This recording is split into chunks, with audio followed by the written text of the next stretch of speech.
अस्सलाम वालेकुम एवरीवन। तो हमने जो है गाइडन का चैप्टर नंबर 63 यानी कि गैस्ट्रो इंटेस्टाइनल ट्रैक्ट वाला स्टार्ट किया था। इस सारे के सारे पेज के अंदर आपको ये बताया गया है यहाँ तक कि हमारे जो है ये जीआईटी के पार्ट्स क्या होते हैं और इसका मेन फंक्शन क्या होता है, ये हम सारा कर चुके हैं। उसके बाद इलेक्ट्रिकल एक्टिविटी ऑफ जीआईटी के अंदर जो है वो सारा का सारा स्लो वेव्स का पहले पोर्शन आ जाएगा यहाँ पर, ठीक है।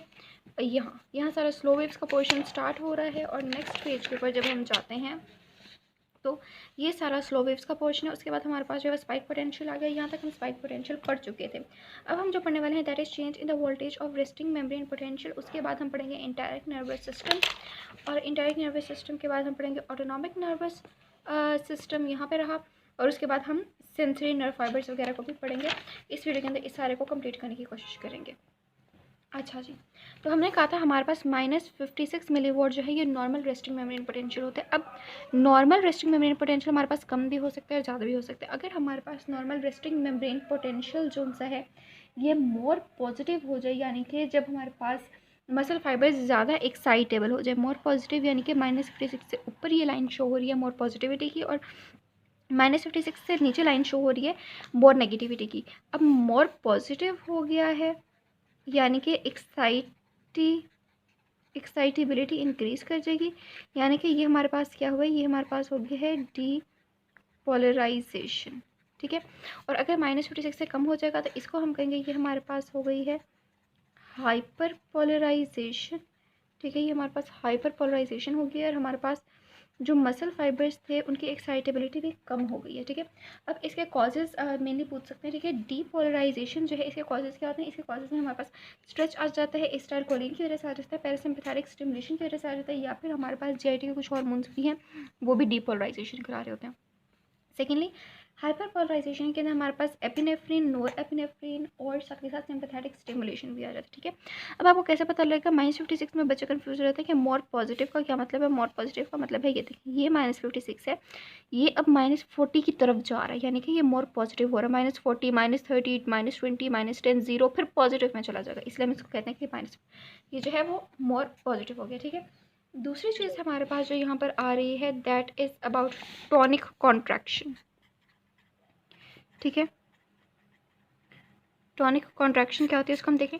टॉनिक कॉन्ट्रैक्शन हमारे पास वो कॉन्ट्रैक्शन होती है, वो पार्शियल कॉन्ट्रैक्शन जो हर टाइम जीआईटी के स्मूथ मसल्स के अंदर रहती है, उसे हम कहते हैं टॉनिक कॉन्ट्रैक्शन। इसकी वजह क्या होती है, इसकी वजह होता है कैल्शियम का इन्फ्लक्स होता है, साथ के साथ जो है इसके अंदर स्पाइक पोटेंशियल जो रेपिटेटिवली बन रही हो वो होती है, और साथ के साथ इसके अंदर हमारे पास डीपोलराइजेशन भी होती है। डीपोलराइजेशन मीन्स ज़्यादा पॉजिटिव होगा तो स्पाइक पोटेंशियल बनने के चांसेस भी ज़्यादा हो जाएंगे, ठीक है। ये हमारे पास आ गया टॉनिक कॉन्ट्रैक्शन का पोर्शन। इसके बाद हम आ जाते हैं अपने नर्वस सिस्टम्स पर। जीआईटी में हमें 3 तरह के नर्वस सिस्टम्स मिलते हैं। कौन कौन से, एक हमें मिलता है एंटेरिक नर्वस सिस्टम, एक हमें मिलता है ऑटोनॉमिक नर्वस सिस्टम और तीसरा हमें मिलता है सेंसरी नर्वस सिस्टम, ठीक है। अच्छा, अब हमारे पास एंटेरिक नर्वस सिस्टम क्या होता है, ये हमारे पास बेसिकली होता है इंट्रिंसिक नर्वस सिस्टम, जो कि एक्सटेंड कहाँ से कर रहा होता है, फ्रॉम ईसोफेगस टू एनस, ठीक है। इसके अंदर हमारे पास रहते हैं 2 प्लेक्सेस। उन 2 प्लेक्सेस का डिफरेंस जो है वो अमूमन जो है वो वाइवा में एक्सटर्नल पूछ लेता है या फिर आपसे जो है वो ऐसे किया जाता है। वो हमारे पास कौन सा होता है, एक हमारे पास होता है मायंटेरिक प्लेक्सेस, ठीक है। पहली वीडियो के अंदर सबसे पहली वीडियो में जो है मैंने इन 2 प्लेक्सेस का जिक्र किया था, अगर आपको याद हो तो,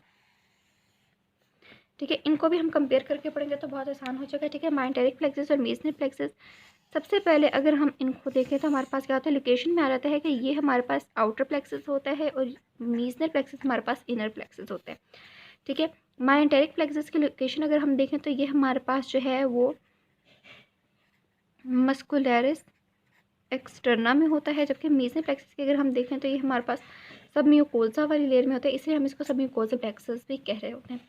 उसके बाद अगर हम देखें तो मायंटेरिक प्लेक्सेस का इफेक्ट क्या होता है, it can be excitatory plus ये इनहिबिटरी भी होता है, जबकि मीजनल प्लेक्सेस जो है ये हमारे पास सिर्फ और सिर्फ इनहिबिटरी होता है। अब आ जाता है फंक्शंस की बात, तो मायंटेरिक प्लेक्सस जो सा है ये हमारे पास GIT की मूवमेंट्स करा रहा होता है, जबकि मीजनर प्लेक्सस हमारे पास GIT की सिक्रीशन प्लस ब्लड फ्लो इनमें इन्वॉल्व है। ठीक है, ये आप जो है वो अगर आपको समझ नहीं आ रहा तो आप दोबारा से थोड़ा सा वीडियो को पीछे करके दोबारा देख सकते हैं। ठीक है, उसके बाद हम जी आ जाते हैं ऑटोनॉमिक नर्वस सिस्टम पर। ऑटोनॉमिक नर्वस सिस्टम हमारे पास वो नर्वस सिस्टम होता है जो हमारे इंडायरेक्ट नर्वस सिस्टम को कुछ जो है वो सिग्नल्स भेज रहा होता है कि हाँ भाई अपने काम को ज़्यादा अच्छे तरीके से करो, जबकि इंडायरेक्ट नर्वस सिस्टम जो हमारे पास है इसको सिग्नल्स की ज़रूरत नहीं है। लेकिन अगर आ जाएंगे तो बहुत अच्छी बात है, क्योंकि इंडायरेक्ट नर्वस सिस्टम के पास अपने 100 मिलियन न्यूरॉन्स होते हैं, ये चीज़ भी आपको पता होनी चाहिए। अच्छा, ऑटोनॉमिक नर्वस सिस्टम के अंदर हमारे पास दो चीज़ें होती हैं, एक हमारे पास पैरासिम्पथेटिक, दूसरा हमारे पास सिंपथेटिक। ठीक है, अब सबसे पहले हम अगर पैरासिम्पथेटिक को देखें,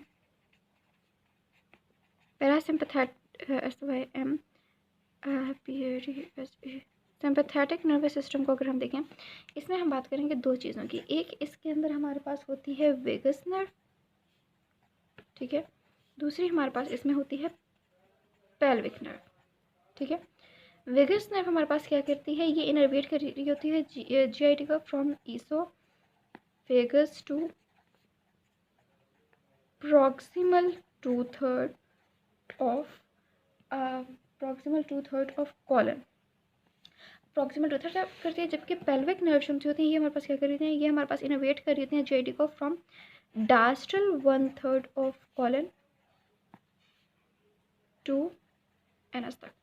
सेकेंडली, पैरासिम्पथेटिक नर्वस सिस्टम की अगर जनरल हम बात करें तो हर जगह पर पैरासिम्पथेटिक हमारे पास इनहिबिटरी है, लेकिन यहाँ पर GIT में ये हमारे पास स्टिमुलेटरी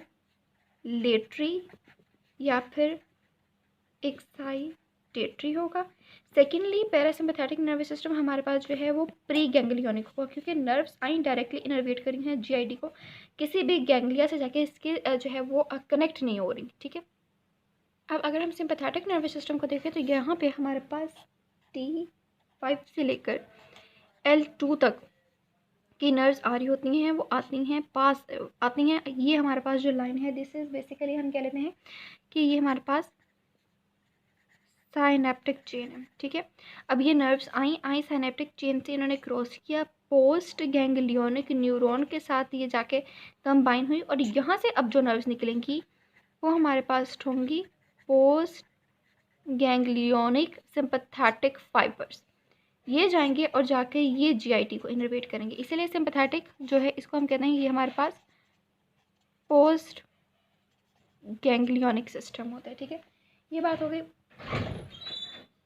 साथ के साथ सिंपैथेटिक नर्वस सिस्टम जो है ये हमारे पास इनहिबिटर है। अच्छा, अब अगर फंक्शंस की बात करें तो सिंपैथेटिक नर्वस सिस्टम हमारे पास इनहिबिटरी है, यानी कि ये डिक्रीज़ करेगा। ये क्या करेगा, एक तो ये डिक्रीज़ कर रहा होगा हमारे पास पेरास्टॉलसिस